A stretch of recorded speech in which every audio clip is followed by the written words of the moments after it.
Alors aujourd'hui, je vais vous raconter une histoire extraordinaire. Une histoire que j'ai inventée. Donc elle est unique, bon, comme d'habitude, j'ai envie de vous dire. Mais voilà. Et dans cette histoire, ça commence il y a quelques années. Un petit garçon, fils de berger, qui s'appelait Jean, qui vivait dans nos belles Pyrénées, sortait un soir de pleine lune. Il sortait regarder les brebis, mais surtout s'allonger dans les champs, dans les pâturages, pour admirer les étoiles. Les belles étoiles, les constellations. Il entendait les criquets, le chant de la nature, et il était bien, seul, tranquille. Quand soudain, il vit une étoile qui brillait plus que les autres, qui brillait de plus en plus, de plus en plus, de plus en plus, jusqu'à rayonner, jusqu'à chez lui, le petit berger. Puis cette étoile, non seulement brillait de plus en plus, mais surtout se rapprochait. Elle se rapprochait, elle se rapprochait. C'était comme une gommette qui venait, qui arrivait sur Terre. Alors elle est arrivée et elle s'est décomposée en plein de petites étoiles. Une pluie d'étoiles arrivait sur notre petit Jean. Oh. Alors le petit Jean a vu qu'il y avait une étoile qui était tombée à proximité de lui. Alors il décide d'y aller. Alors en pleine lune, tout seul, le petit Jean part à la recherche de cette petite étoile. Alors il se déplace, il voit de la lumière dans la forêt, il va dans la forêt. Et là, au milieu de la forêt, dans une clairière, la petite étoile brillait. Elle brillait moins fort que dans le ciel, mais elle brillait. Alors il se rapproche, et en fait, ce n'était pas une étoile. Non, non, non.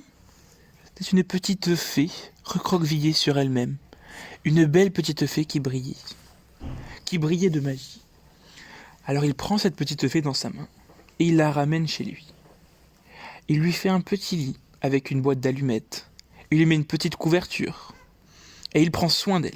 Il donne à manger, à boire. Il lui raconte même des histoires.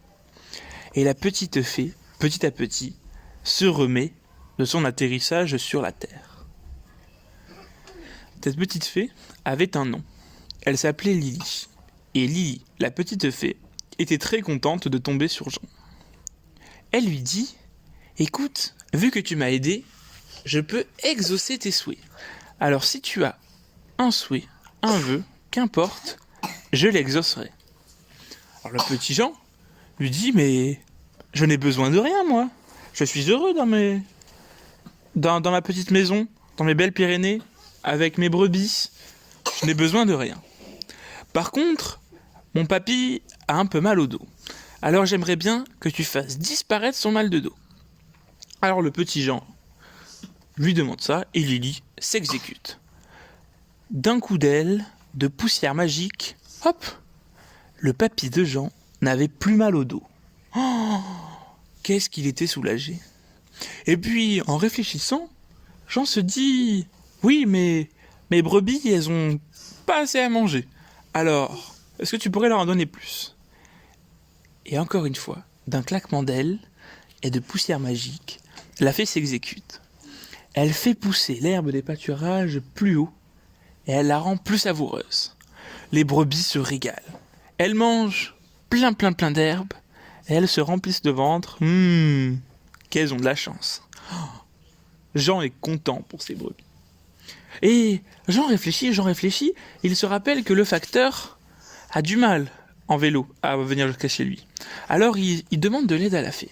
La fée, d'un claquement d'ailes et de poussière magique, s'exécute. Elle transforme le vieux vélo du facteur en petite moto. Oh, super! Le facteur pourra maintenant venir jusqu'ici sans aucun problème.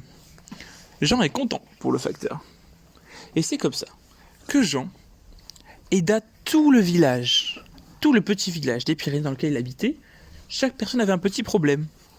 Alors Jean décide, avec l'aide de la fée, d'aider tout le monde. Il aide les gens, il aide aussi les animaux, de la ferme d'à côté, ses propres brebis. Mais pas que. Car Jean se dit, pourquoi m'arrêter là? Je pourrais aider tellement plus de gens.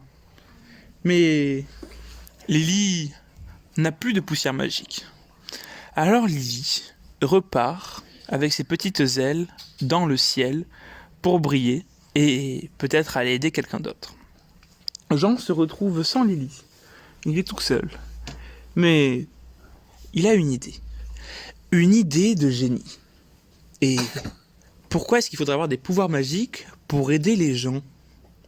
Alors il commence par aller voir son voisin.